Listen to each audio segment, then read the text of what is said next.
The rain starts softly against the library windows, each drop catching the fluorescent light before sliding down the glass in crooked paths. It is past 9 in the evening, and most of the study rooms on the third floor have emptied out, leaving behind the quiet hum of overhead lights and the distant murmur of voices from the main floor below. I sit across from Micah at a table scattered with textbooks and crumpled notebook pages, my art history essay half finished. His psychology notes spread in careful disorder between us. I have been watching him for the past 20 minutes without meaning to.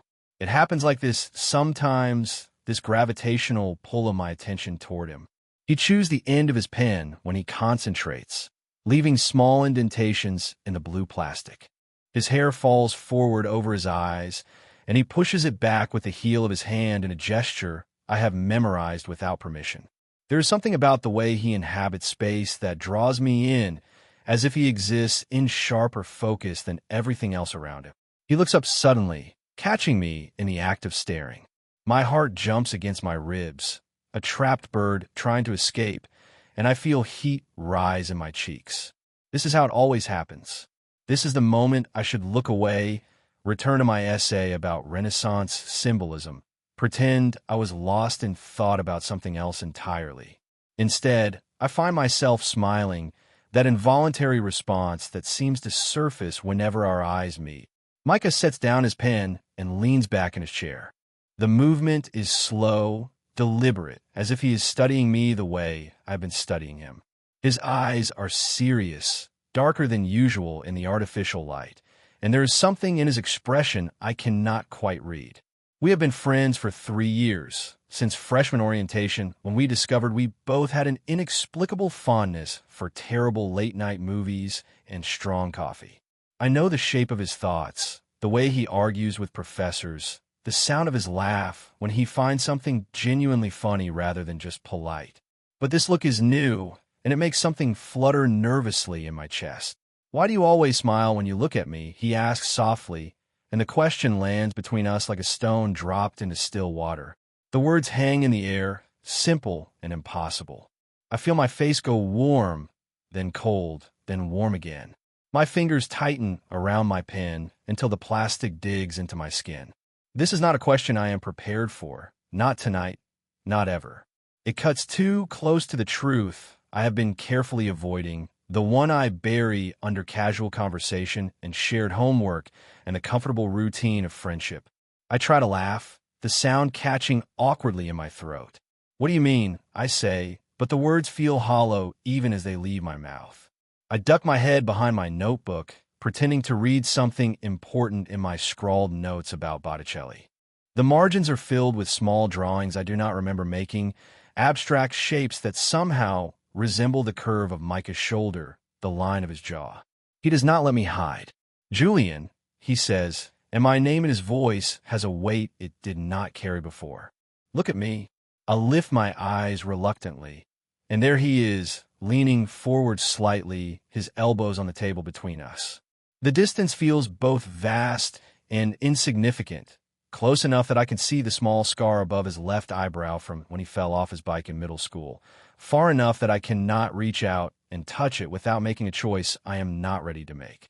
"You know what I mean?" he continues, his voice quieter now, barely above a whisper. "Every time I walk into a room, every time I say something, even something stupid, you smile like I am exactly what you were hoping to see. The truth sits heavy in my throat, too large to swallow, too dangerous to speak. Because you are, I want to say, because seeing you is like finding something I did not know I was looking for. Because 3 years of friendship has taught me the geography of your moods, and I have learned to navigate them like a cartographer mapping undiscovered territory. Because when you are not here, the world feels slightly off balance, as if someone has moved all the furniture 2 inches to the left. Instead, I shake my head, a weak denial that convinces neither of us. "I do not know what you're talking about," I say, but my voice cracks on the words. Micah watches me struggle with a lie, and something shifts in his expression. There's a tenderness there that makes my chest ache, mixed with a determination I recognize from the way he approaches difficult problems in his psychology classes. He is not going to let this go. Not tonight. Not when we are alone in this small room with the rain providing a soundtrack to whatever is about to unfold between us. Yes, you do, he says simply. The silence stretches between us, heavy with unspoken things. I can hear my own heartbeat, too loud in the quiet room. I can hear the rain getting stronger against the windows, the fluorescent lights humming their electric song above us. I can hear Micah breathing, steady and calm, while mine feels shallow and quick. He stands up suddenly, and I think for a moment that he is going to leave, that this conversation has reached its natural end, and we can pretend it never happened. Instead, he walks around the table to where I am sitting. My chair is pushed back slightly from the table, and he stops in front of me, close enough that I have to tilt my head back to look at him. Julian, he says again, and this time my name sounds different, softer, like something precious he is afraid to break. I look up at him, this friend who has become the center of my gravity without my permission, and I see something in his eyes that makes my breath catch. There's no more distance, no more pretending, no more careful navigation around the truth that has been living in the space between us. He reaches out and cups my face in his hands, his palms warm against my skin. His thumbs brush across my cheekbones, and I realize I am trembling. Not from fear exactly, but from the sudden proximity of something I have wanted but never dared to name.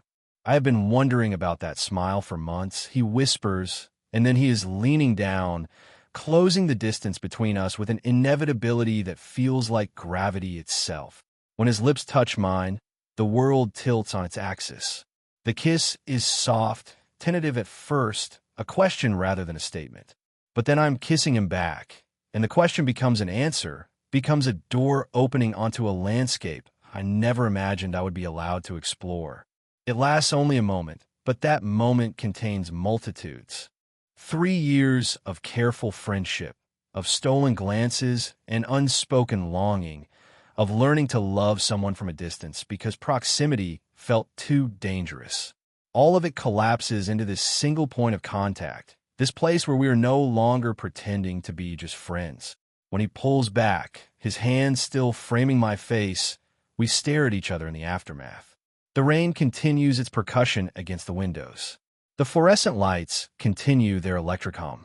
But everything else has changed, shifted into a new configuration that cannot be undone. I should say something, I know. I should acknowledge what just happened. Name it, give it shape with words. Instead, I find myself smiling again, that same smile he's been asking about, but wider now, more real, unguarded in a way I have never allowed myself to be. And for the first time, when I smile at Micah, he smiles back in exactly the same way. I should probably explain how we got to that moment, to that kiss that rewrote the map of everything I thought I understood about my life. It did not happen overnight. Love, I have learned, is rarely sudden, despite what the movies tell us. It accumulates like sediment, layer by layer, until one day you realize you have been living on different ground entirely. I am 20 years old, an art student who spends more time in the studio than in lecture halls, my hands perpetually stained with charcoal and paint. My apartment is a small chaos of canvases leaning against walls, sketchbooks scattered across every surface, tubes of acrylic paint squeezed from the bottom like toothpaste because I'm always running low on money. The kitchen table serves as an easel more often than a place to eat. My roommate moved out sophomore year, claiming he could not live with someone who turned their living space into a gallery. So now I have the place to myself and twice the rent to worry about. Micah has been part of this landscape for 3 years, woven into the fabric of my daily routine so completely that I sometimes forget what my life looked like before him. We met during freshman orientation, two 18-year-olds trying to navigate the overwhelming social ecosystem of college. I was the quiet one, sketching in the margins of orientation packets while other students introduced themselves with rehearsed enthusiasm. He was the one who noticed what I was drawing and asked if he could see. That first sketch was nothing special, just idle lines that had somehow formed themselves into the profile of a girl sitting across from us. But Micah studied it like it contained secrets, turning the paper this way and that in the fluorescent light of the student center.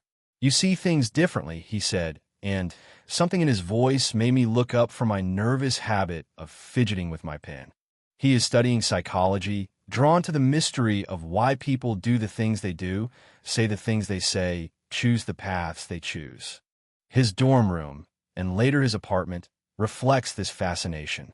Books on human behavior stacked on his desk, articles about social dynamics printed and highlighted, notes written in his careful handwriting about attachment theory and cognitive biases. Where my space is visual chaos, his is organized thought, everything in its place, everything serving a purpose. But despite the order he maintains in his academic life, Micah moves through the world with an easy spontaneity that I envy. He knows people everywhere we go, not because he tries to collect acquaintances, but because he has a genuine curiosity about others that draws them to him. Conversations spark naturally around him. Invitations follow. He is the kind of person who makes friends accidentally, who remembers details about people he's met only once, who can navigate social situations that leave me feeling like I am watching from behind glass. Our friendship became routine without either of us deciding it should. Late-night study sessions that stretched until the library closed and then continued in one of our apartments. Coffee dates that were not dates, just two friends grabbing caffeine between classes and somehow ending up talking for hours about everything and nothing. Walks across campus that took twice as long as they should because Micah would stop to pet dogs or chat with people he recognized or point out interesting architectural details he thought I might want to sketch later. I started carrying an extra sketchbook just for him, though he never knew it. Small drawings made during those coffee conversations, quick studies of his hands wrapped around a mug, the way he tilted his head when he was thinking, the exact angle of his smile when he found something genuinely amusing rather than just polite funny. I told myself it was practice, just figure drawing, the kind of observational work my professors encouraged. But I knew better. I was collecting him, preserving him in graphite and ink, creating a private gallery of moments I could revisit when he was not there. My apartment walls became a testament to our friendship, though I was careful about what I displayed. Photographs from campus events where we appear together, arms slung around each other with the easy physicality of close friends. A concert ticket stub from the terrible indie band we saw sophomore year, both of us agreeing afterward that we had stayed only because leaving felt rude. A coffee shop receipt I kept because Micah had written a joke on the back that made me laugh until my sides hurt. These visible markers of our connection, safe because they looked like normal friendship memorabilia.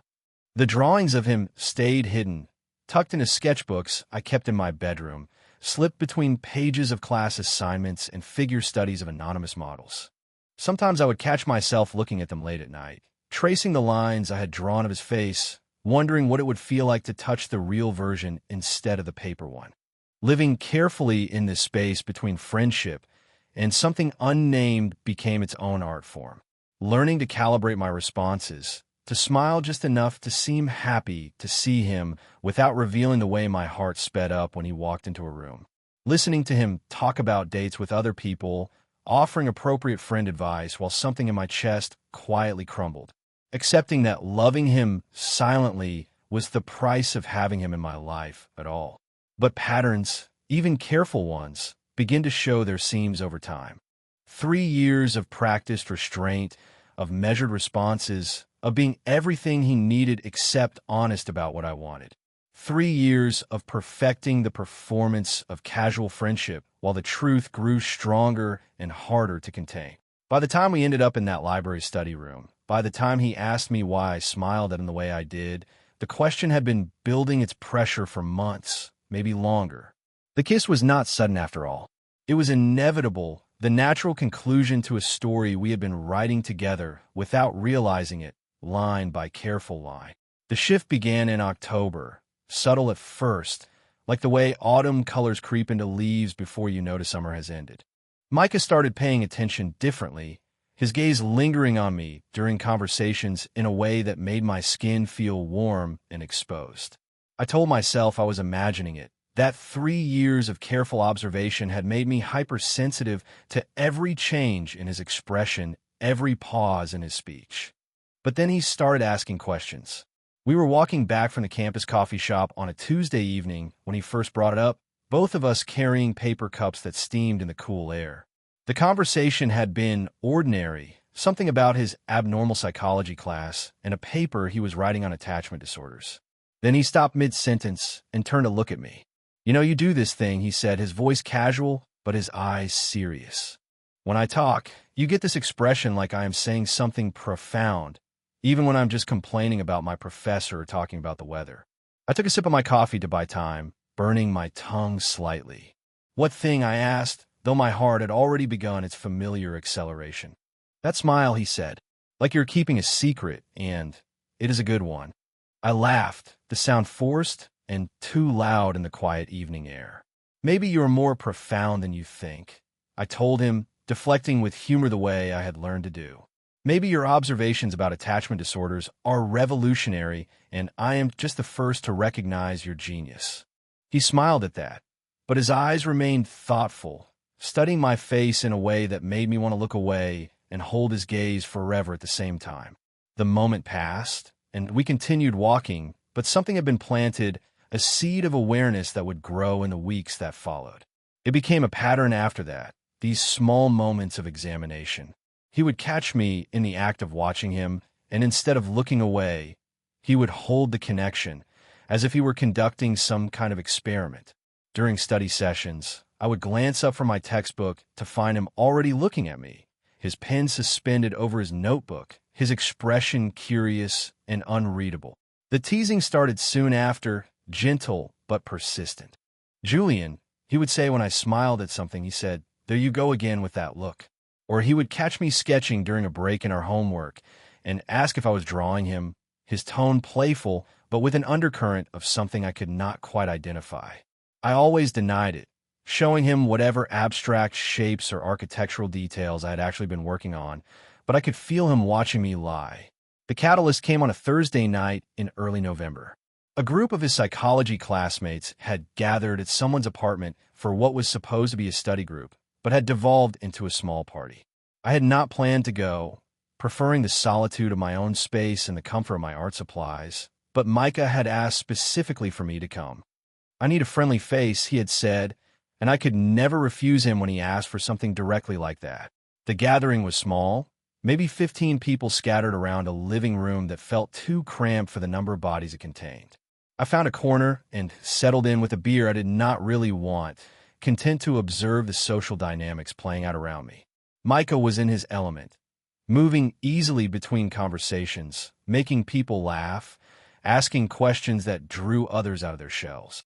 I watched him the way I always did, cataloging the small details of his interaction with others, the way he tilted his head when he listened, the way he used his hands when he talked about something that excited him.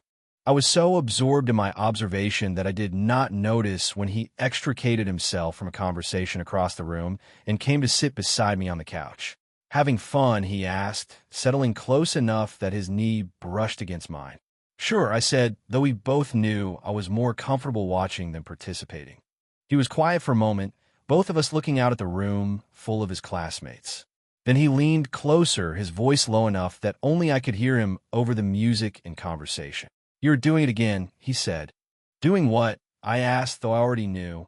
"Watching me like I'm the only interesting thing in the room," he said, and there was something different in his voice now, something that made my chest tighten with possibility and fear in equal measure. "Maybe you are," I said without thinking, the words slipping out before I could stop them. He turned to look at me fully then, his face closer than it had been moments before, close enough that I could see the flecks of gold in his brown eyes, could smell the familiar scent of his cologne mixed with the beer on his breath. "Julian," he said softly, and my name sounded different in his mouth, weighted with something I did not dare name. The moment stretched between us, charged and fragile, until someone called his name from across the room and broke the spell. He looked away first, running a hand through his hair in a gesture I recognized as nervousness, then excused himself to rejoin the larger group. But the seed had cracked open, sending roots deeper into the soil of our friendship. 2 weeks later, he appeared at my apartment door on a Sunday night, claiming he needed help with a project for his research methods class. He said he needed someone to bounce ideas off, of someone who would not get bored listening to him work through his thoughts out loud. We spread his materials across my kitchen table, pushing aside tubes of paint and brushes to make room for his laptop and printed articles. The project was straightforward enough, a literature review on nonverbal communication patterns, but as the evening wore on, it became clear that the work was not really why he had come. He kept losing focus, stopping mid-sentence to ask if I wanted more coffee, commenting on the drawings pinned to my walls, finding reasons to move around my small apartment rather than sit still with his research. I watched him pace, recognizing the restless energy that meant he was wrestling with something he could not quite articulate. Finally, well past midnight, he stopped pretending to work and turned to look at me where I sat at the table, my own sketchbook open to a half-finished drawing I had been working on while he talked. "Can I ask you something?" he said, and there was that serious tone again, the one that had become familiar over the past few weeks. I set down my pencil and gave him my full attention. "That night at the party, when you said maybe I was the only interesting thing in the room," he began, then paused, seeming to gather his courage. "Did you mean that the way it sounded?" The question hung between us, direct and unavoidable. I could feel my pulse in my throat, could hear the quiet hum of my refrigerator in the silence that followed. This was the moment I'd been both dreading and hoping for, the place where careful friendship would either evolve or shatter completely. "What way did it sound?" I asked quietly, needing him to be the first one to name what was happening between us. He moved closer, coming to stand beside my chair, and I had to tilt my head back to look at him. "Like maybe you see me differently than you used to," he said. "Like maybe we both do." After the kiss, we both became actors in a play where neither of us had been given the script.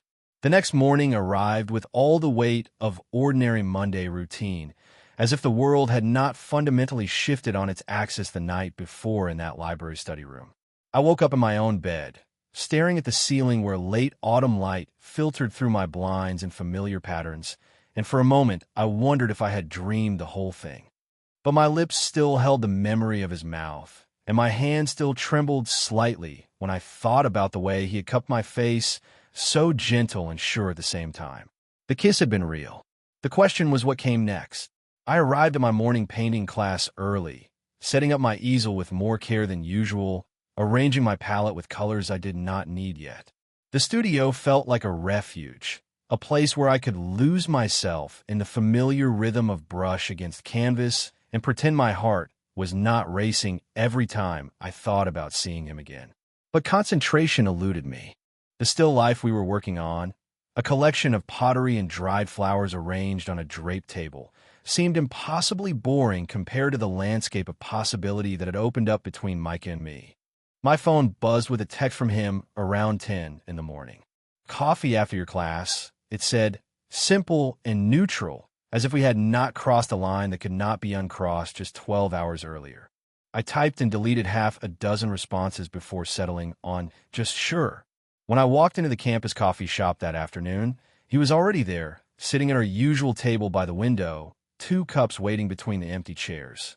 He looked up when I approached, and for a moment we just stared at each other, both of us trying to read something in the other's expression that would tell us how to proceed. "Hey," he said, and his voice carried the same careful neutrality as his text message. "Hey," I replied, settling into my chair and wrapping my hands around the coffee cup he had bought me. The ceramic was warm against my palms, grounding me in something tangible while my thoughts scattered like leaves in wind. We talked about safe things at first. His research methods project, which he had eventually finished after I left his apartment that night. My painting class, and how I was struggling with a particular assignment that required us to capture emotional states through color alone. The weather, which had turned properly cold, promising an early winter. All the conversational territory we had mapped together over 3 years of friendship, familiar ground where we both knew how to walk. But underneath the ordinary words, something electric hummed between us. When he handed me a sugar packet I had not asked for, his fingers brushed mine and lingered for half a second longer than necessary. When I laughed at something he said about his professor's tendency to assign impossible amounts of reading, he watched my mouth with an intensity that made my cheeks warm. These small moments of contact, of attention felt charged with meaning that neither of us was ready to acknowledge directly. The real shift began a few days later. He started appearing at my apartment more often, always with some reasonable excuse. He needed to borrow my art history textbook for a paper he was writing about visual perception. He brought takeout Chinese food and claimed he had ordered too much for one person. He showed up on a Thursday evening, saying he could not concentrate in his own space and asking if he could study at my kitchen table while I worked on my paintings. These visits had a different quality than our previous casual hangouts. There was a deliberation to them, as if he was testing the boundaries of this new territory we had stumbled into together. He would position himself where he could watch me work, claiming he found it relaxing to observe my process, but I could feel the weight of his attention like a physical presence across the room. One evening, while I stood at my easel working on a landscape I had been struggling with for weeks, I felt him come up behind me. Not touching, but close enough that I could sense his warmth at my back, could catch the familiar scent of his soap and the coffee he had been drinking while he pretended to read his psychology textbook. "You make it look effortless," he said softly, his voice closer to my ear than I had expected. "It is not," I replied, my brush suspended over the canvas as I tried to steady my breathing. "This one has been fighting me for weeks." "Maybe you're overthinking it," he said. And then, so quietly I almost missed it, "Maybe we both are."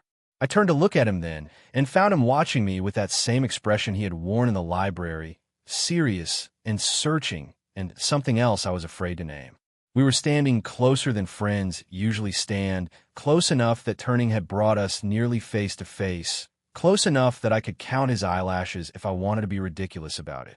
The moment stretched between us, full of possibility and hesitation in equal measure.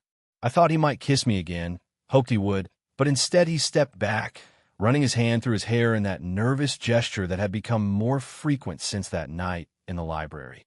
"I should let you get back to work," he said, but he did not move toward the door.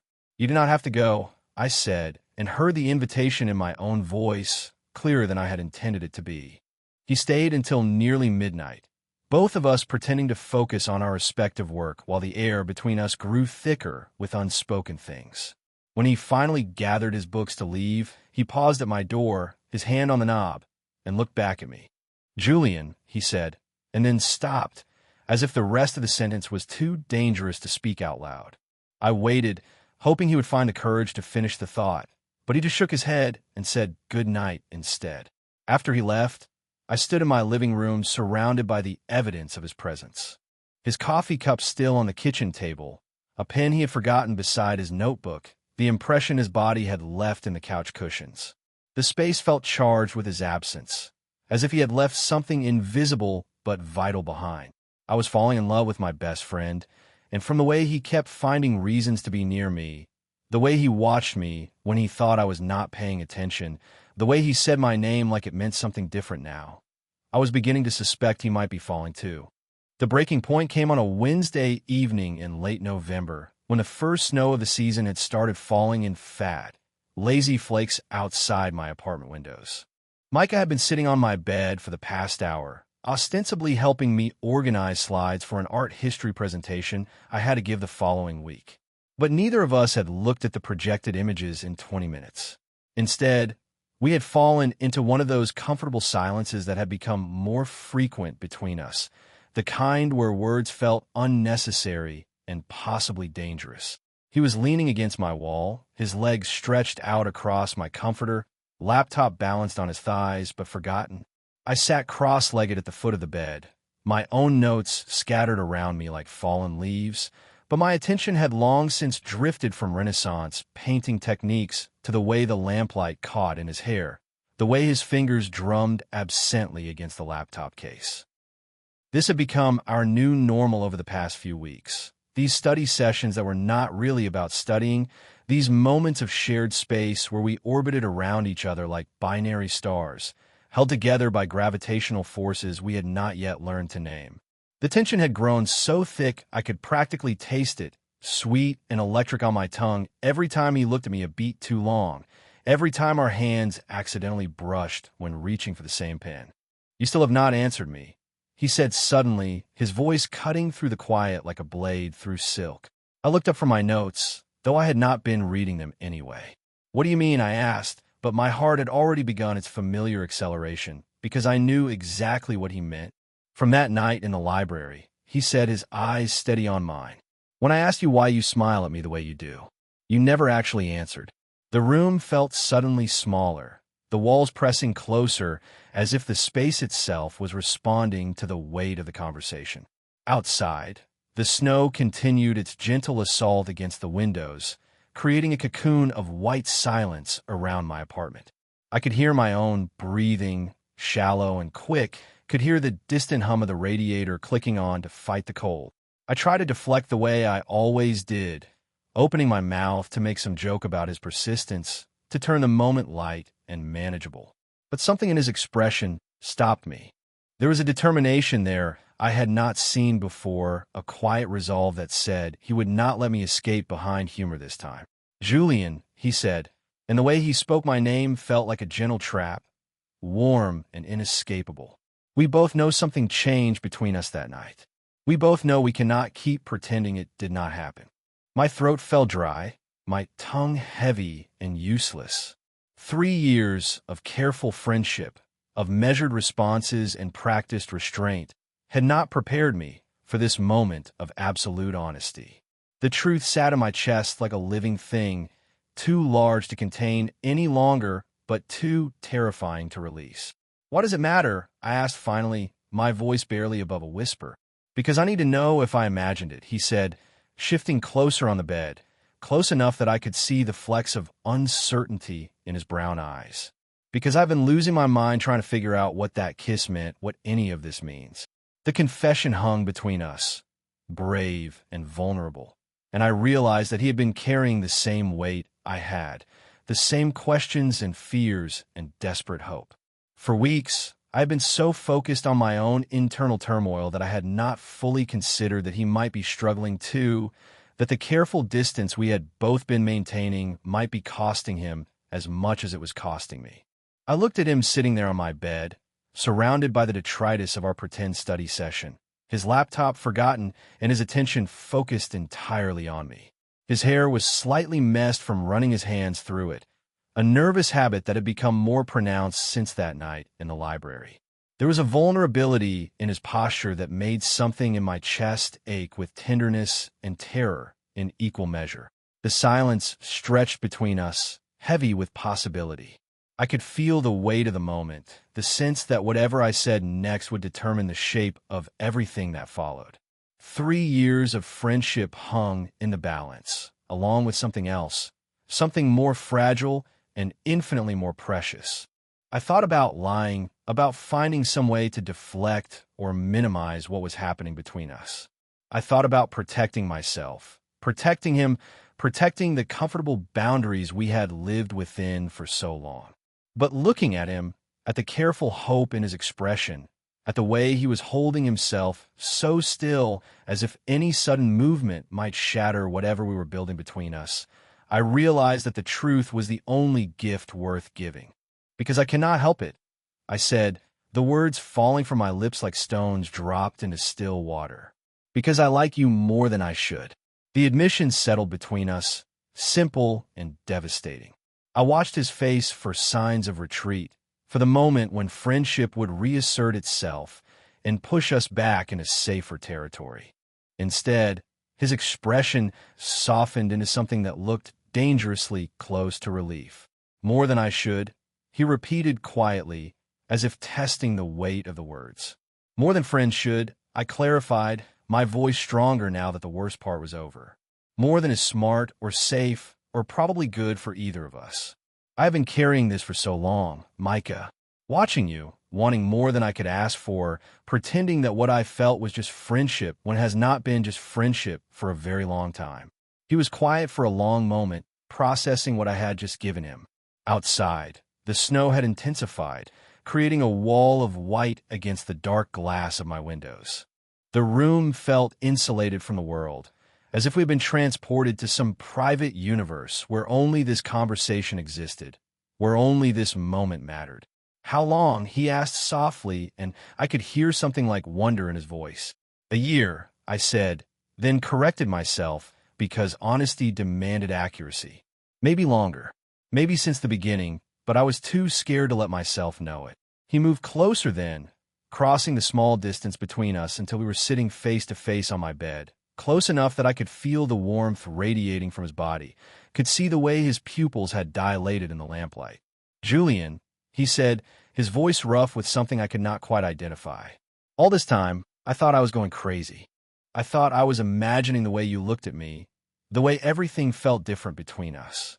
I have been trying to figure out what I did wrong, why I suddenly could not stop thinking about my best friend in ways that friends are not supposed to think about each other." My heart stopped, then started again with a rhythm that felt entirely new. "What are you saying?" I whispered. "I am saying that I like you too," he said, reaching out to cup my face in his palm the same way he had that night in the library. "I'm saying that this thing between us, whatever it is, it goes both ways. I'm saying that I've been falling in love with you, and I did not even realize it until you smiled at me in that library, and I suddenly could not think about anything else." The world tilted around us, reality reorganizing itself into new patterns. 3 years of friendship, of careful boundaries and unspoken longing, suddenly revealed itself as prologue to this moment. All those stolen glances, all those smiles he had questioned, all those nights I've fallen asleep thinking about him, had been leading to this confession, this mutual recognition of something that had been growing between us all along. "I have been wanting to do this again since that night," he whispered, and then he was leaning in, closing the distance between us with the same careful inevitability as before. This time, when he kissed me, I was ready for it. This time, I kissed him back without surprise or fear, with all the honesty we had just found the courage to speak aloud. The kiss was soft and sure and full of promise, full of all the words we had finally learned how to say, full of the future we were brave enough to reach for together. The morning after our second kiss, after the words that changed everything, I woke to find Micah still there, asleep on the other side of my bed. We had not planned for him to stay overnight. It had simply happened, the natural conclusion to a conversation that had stretched until nearly 3 in the morning, both of us unwilling to break the spell of honesty that had settled between us. Now, watching him sleep in the pale December light filtering through my blinds, I felt the weight of what we had set in motion. He looked younger in sleep, his face relaxed in a way it rarely was when awake. His hair fell across his forehead in dark waves, and his breathing was deep and even, one hand curled loosely near his face on the pillow. For a moment, I allowed myself the luxury of simply looking at him, of absorbing this new reality where I was permitted to watch him this closely, where the careful distance I had maintained for 3 years was no longer necessary. But with the morning light came questions that the darkness had allowed us to postpone. What did this mean for us now? How did two people navigate the transformation from friendship to something unnamed and uncertain? The territory ahead felt vast and unmapped, full of possibilities that were both thrilling and terrifying in equal measure. Micah stirred beside me, his eyelashes fluttering before his eyes opened fully. For a moment, he seemed disoriented, blinking at the unfamiliar ceiling, the unfamiliar light. Then his gaze found mine, and something cautious but warm settled in his expression. "Morning," he said, his voice rough with sleep. "Morning," I replied, suddenly self-conscious about my own appearance, about the intimacy of sharing a bed, even though nothing more than kissing and conversation had happened between us. We lay there for a moment, both of us adjusting to this new dynamic, this shift from the careful choreography of friendship to something more complex and fragile. The silence was not uncomfortable, exactly, but it carried a weight that had not been there before, the pressure of decisions that needed to be made, boundaries that needed to be established or dissolved entirely. Over the following days, we began the delicate work of reconstruction. Our friendship had been the foundation, but now we were building something new on top of it, and neither of us was entirely sure what the finished structure should look like. We moved carefully, testing each small change, each new permission we gave ourselves. The first time he held my hand while we walked across campus, his fingers intertwining with mine as we crossed the quad between classes, I felt exposed and exhilarated in equal measure. The gesture was simple, natural, but it announced something to the world that we had not yet fully announced to ourselves. I was hyper-aware of the other students around us, wondering who might notice, who might draw conclusions, who might care. But Micah's grip was steady and sure, and gradually I relaxed into the warmth of his palm against mine. But the questions multiplied as the days passed. During a coffee date that felt both familiar and entirely new, he brought up the concerns that had been haunting both of us. "I keep thinking about what people will say," he admitted, stirring his drink absently while his eyes remained fixed on the table between us. "I mean, I know it should not matter, but I have never been in a relationship with a guy before. I have never had to think about what that means." The vulnerability in his voice made my chest ache. I understood his fear because it mirrored my own, the sudden awareness of how the world might see us, judge us, categorize us in ways we had not had to consider when we were safely contained within the boundaries of friendship. "What scares you most about it?" I asked, needing to understand the shape of his hesitation, so I could help him navigate it, so we could navigate it together. He was quiet for a long time, his fingers drumming against his coffee cup in a rhythm I recognized as anxiety. The coffee shop buzzed with conversation around us. Other students bent over laptops and textbooks, couples and friends and solitary figures absorbed in their own small dramas. We were just two more people having conversation, but it felt like the most important conversation in the room. "I think I'm afraid that this is just curiosity for me," he said finally, his voice so low I had to lean forward to hear him clearly. "I'm afraid that I am experimenting with you, and that is not fair to either of us." The honesty of it hit me like a physical blow, even though I recognized the courage it had taken for him to voice the fear out loud. This was the heart of it, the question that had been lurking beneath all our careful navigation of this new territory. Was this real, or was it simply the natural evolution of a close friendship into something that resembled romance, but lacked its essential core? I looked at him across the table, this person who had been the center of my emotional universe for 3 years, who had unknowingly shaped the contours of my heart simply by existing in my life. The thought that I might be nothing more than an experiment, a phase he needed to work through, was almost unbearable. But I also understood that his uncertainty was not malicious. It was human, the natural response to finding yourself in uncharted emotional territory. "If this is just curiosity for you," I said carefully, choosing my words like I was navigating a minefield, "then I cannot do it. Because for me, it is real. It has been real for longer than I want to admit." He looked up at me then, his brown eyes serious and searching. "How long?" he asked. The question was simple, but the answer felt dangerous, an admission that would reveal just how one-sided this had been, how long I had been carrying feelings he had only recently discovered in himself. "A year," I said, then corrected myself because honesty demanded accuracy. "Maybe longer, maybe since the beginning, but I was too afraid to let myself know it." He absorbed this information in silence, and I watched his expression shift as he processed what I had just given him. A year of smiles he had questioned, of attention he had noticed but not understood, of a friendship that had been something more for me, while remaining safely platonic for him. "Jesus, Julian," he said finally, running his hands through his hair in that familiar gesture of overwhelm. "You have been carrying this alone all this time." I nodded, not trusting my voice to remain steady. He reached across the table then, covering my hands with his own, his touch warm and grounding. "I need you to know something," he said, his voice firm with sudden certainty. "This is not curiosity. This is not me experimenting with our friendship or trying to figure out some part of myself. What I feel for you, what I have started to feel for you, it is real." The relief that flooded through me was so intense I felt dizzy with it. But relief was followed quickly by something else, a recognition of the choice we were both making, the line we were crossing together. "So what does that mean?" I asked. "Where does that leave us?" He smiled then, the first real smile I'd seen from him in days, and squeezed my hands gently. "It means we figure out together," he said. "It means we take the risk." 3 months later, we find ourselves back in the library on another rainy evening, But everything has changed, and nothing has changed in the way that love transforms the familiar landscape of your life. The same fluorescent lights hum overhead, casting the same harsh glow across the same study tables we have claimed as our territory for 3 years. But now, when Michael looks up from his psychology textbook and catches me watching him, I do not look away in embarrassment.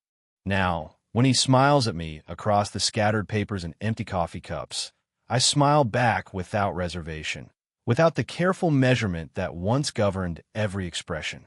We have learned to navigate this new country we have created together, with its different customs and permissions, its own language of small intimacies that would be invisible to anyone else, but carry enormous weight between us.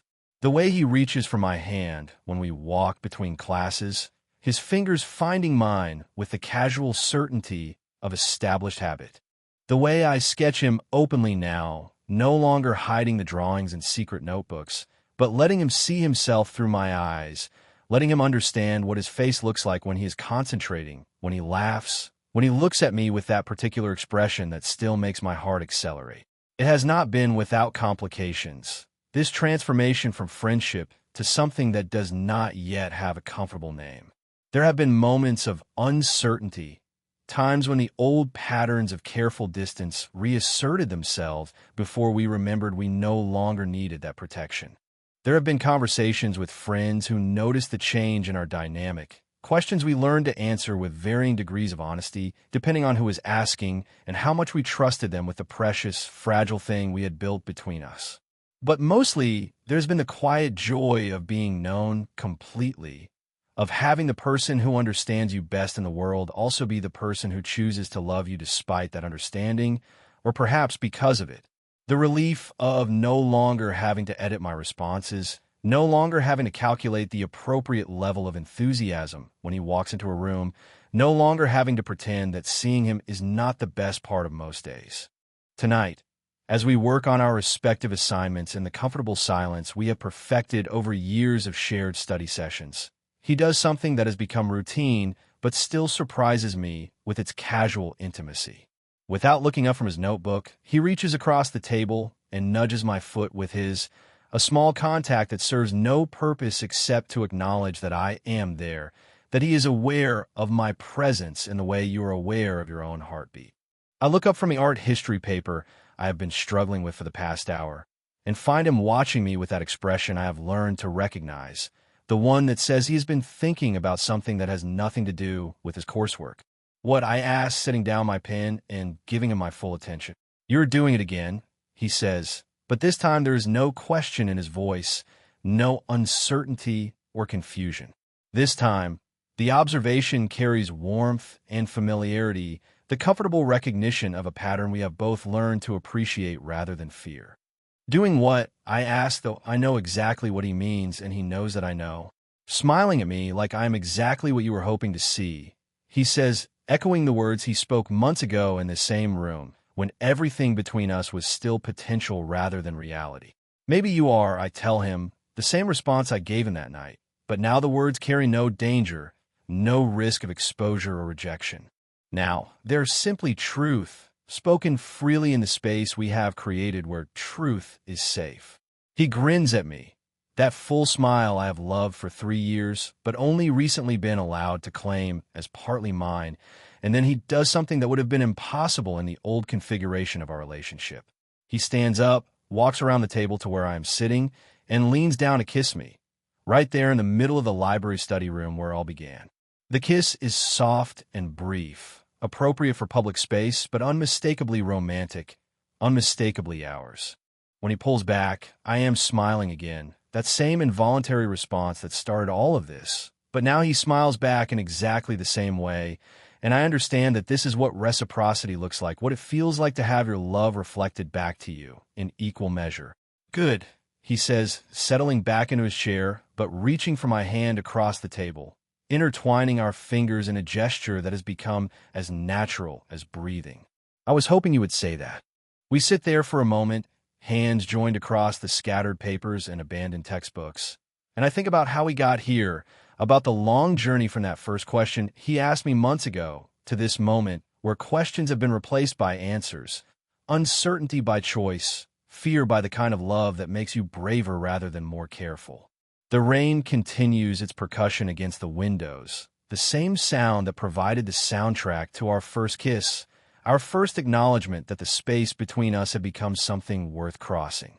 But now, instead of separating us, the sound creates a cocoon around our shared silence, a reminder that some of the best transformations happen slowly, quietly, in ordinary moments made extraordinary by the presence of the right person.